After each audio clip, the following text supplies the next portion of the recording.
various reports bring devastating news to the world. A powerful new strain of influenza is slowly wiping out humanity, spreading beyond doctors' abilities to contain it. This could be a civilization-ending event, so the World Health Organization begins the construction of 500,000 underground bunkers to decide who gets to stay in them. A lottery is organized and the winners get to survive. People who live in bunkers quickly realize they are controlled by outsiders. What is the truth beyond these bunkers? Let's watch the movie together.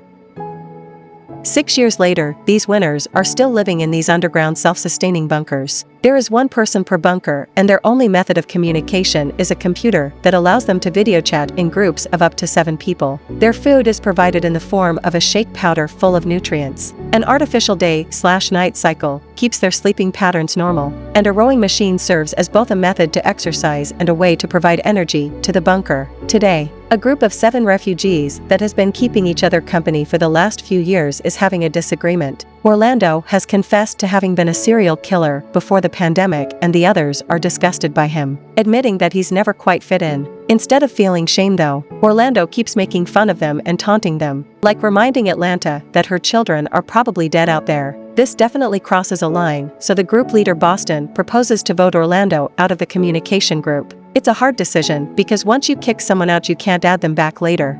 Although Orlando doesn't seem to mind, Boston, Atlanta, and Chicago vote in favor, but Phoenix refuses to isolate someone like this. Her boyfriend Denver backs her up as usual, and Houston refuses to be the last vote. Sick of this charade, Orlando asks to be unplugged and continues to taunt them with their dark future, so Denver gives in to the others' demands and unplugs him. Later at night, Phoenix can't sleep, so Denver contacts her to have a private chat. She admits she doesn't feel comfortable judging others for their mistakes, so Denver reminds her that Orlando is still alright in his Florida bunker. He just can't talk to them. Both of them go back to bed after saying "I love you" and putting their hands together on the screen. 8 months later, Phoenix keeps having trouble sleeping because she dreams about her mother, and Houston's sleep cycle is messed up because his system is malfunctioning. Everyone is in a bad mood this morning, so some arguments erupt, but Atlanta ignores them in favor of praying, which for once Phoenix decides to join. Then they proceed to read the daily stats. After checking on their own vitals, they look at the bunker's numbers, which from the original 500,000 has gone down to less than 490,000, losing around 6 per day. Chicago thinks keeping track of these numbers on the screen is pointless, and when another argument begins, he interrupts it by playing the bunker's instructional video.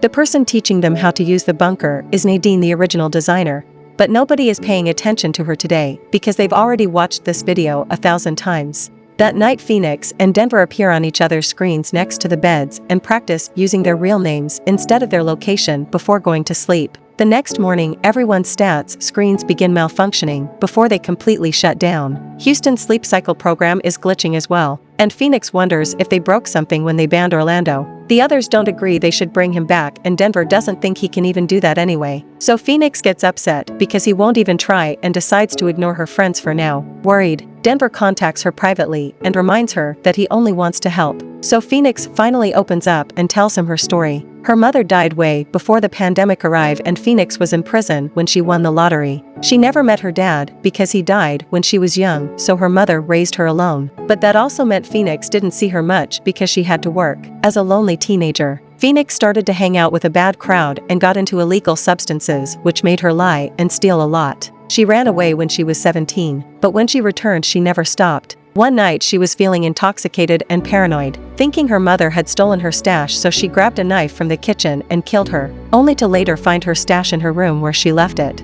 Now Denver understands why Phoenix has never been comfortable with banning Orlando, even if he thinks their crimes aren't on the same level at all. To help her feel better, he decides to start working on trying to lift the ban. It takes him a good amount of hours, and it's late at night when he finally makes it work. But when he turns Orlando's feed on again, they find his bunker empty. They tell the others about it, and Boston gets angry that Denver and Phoenix acted behind their backs. Houston begins irrationally freaking out, thinking Orlando may be the one messing with his sleep cycle. But Phoenix thinks perhaps Orlando just tried to escape. Atlanta points out the doors are locked, but the truth is none of them ever even tried the doors since they arrived at the bunkers. Phoenix thinks of trying to open her own door, but the others remind her it would be a bad idea because it could allow the virus to get inside. Sometime later, Phoenix and Boston have a private conversation about the whole deal. Phoenix thinks it was about time that things changed regarding the leadership of the group, and Boston thinks every day she sounds more like Denver, who he thinks is a creep. Denver reminds Boston of his dad. The kind of guy that looks friendly on the outside, but it's actually all fake to hide the fact he could become a monster when he snaps. Phoenix thinks he's exaggerating, and she's sure she knows Denver well enough to tell he's a good person.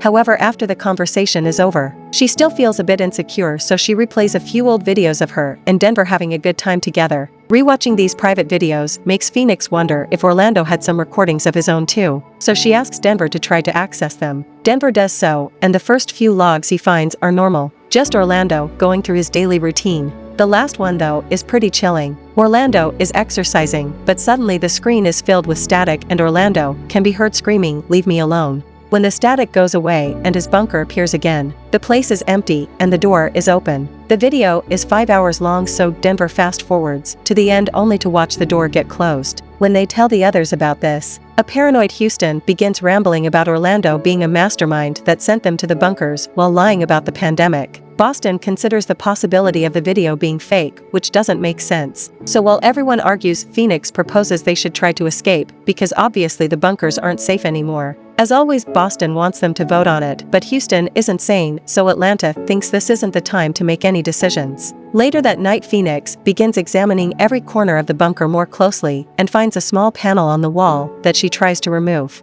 Her work is suddenly interrupted by the computer showing everyone that Houston is hitting his head against the wall over and over. And then he starts laughing maniacally as he spreads the blood around with his hand. When he finally loses his mind in the middle of the room, someone enters the bunker right before the screen is filled with static, only for a few seconds later for the feed to return to normal and show this bunker is now also empty. Boston is forced to admit they aren't safe anymore. After sharing her worries with Denver, Phoenix goes to sleep only to hear someone enter her bunker. Thankfully, it all turns out to be a dream, and when she wakes up she finds a rat on her bed. Apparently, the little guy got inside by pushing the panel she had loosened up yesterday. So Phoenix decides to check it out, and when she puts her hand inside the hole, she finds nothing. The others check their walls and find the same panel with the same nothingness behind it, which doesn't make sense because they're supposed to be underground. Yet again, another argument begins. Phoenix takes over the leadership of the group and asks Denver to use the computer to see if he can contact other survivors, while the rest of them begin examining the bunker more closely to see if they can find any possible exit points.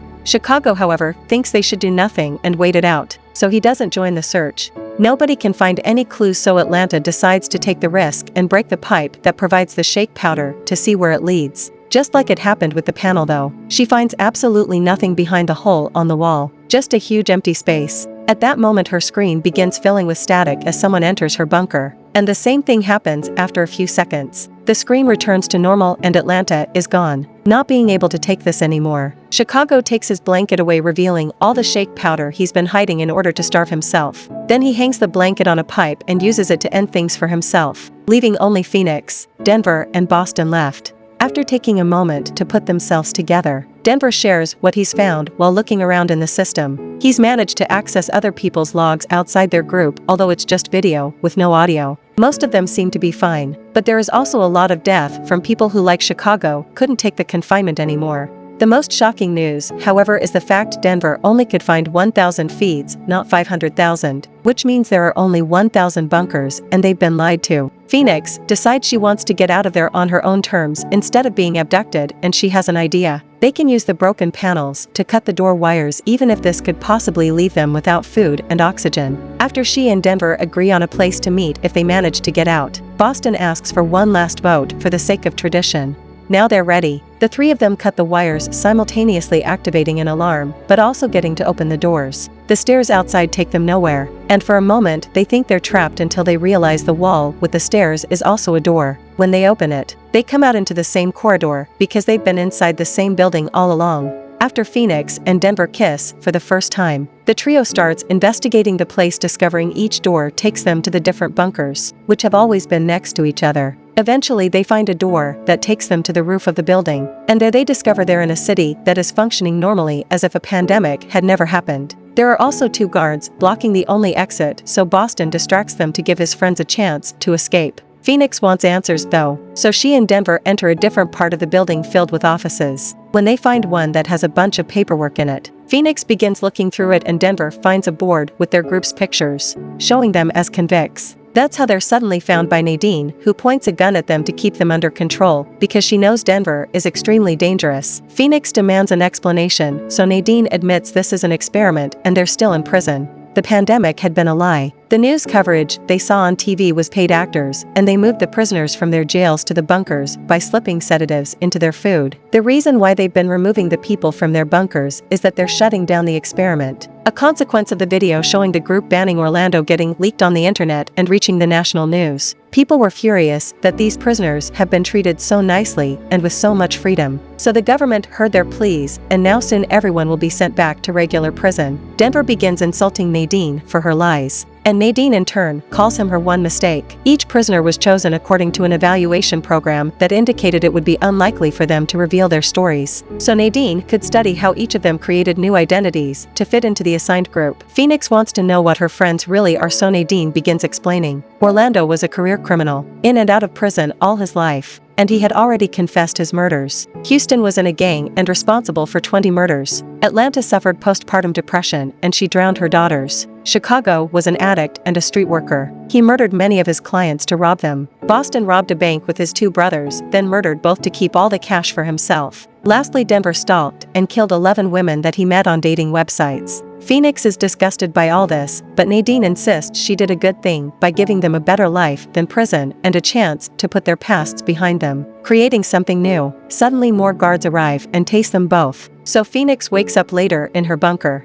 A mysterious man approaches her while she's in bed, but then Phoenix wakes up realizing she was dreaming. Now she and Denver find themselves handcuffed to a couple of chairs, so they begin discussing what happened. Phoenix can't believe she trusted Denver, but he assures her he does love her, the same way he loved the women he killed. He's been suspicious of the experiment since she confessed her crime. Together with Orland's confession and his own history, it hadn't been hard for Denver to put 2 and 2 together. He didn't say anything because he found it fun and fascinating to watch it all play out. So Phoenix calls him a sociopath, which Denver agrees with. Afterward, the guards take them back to the corridor, where the rest of his group is also waiting in front of their respective bunkers. Orlando begins calling out their hypocrisy as soon as he sees them. Then he hits the guard behind him to steal his weapon. Unfortunately, this only causes the other guards to shoot in defense and kill him. Then the remaining 5 from the original group are sent back to their bunkers, where they'll have to wait until arrangements are made to be sent back to their respective prisons. Chicago's body is taken away and all his stuff is trashed, but Phoenix finds 2 things in her room: the picture of her mother and the body of the dead rat.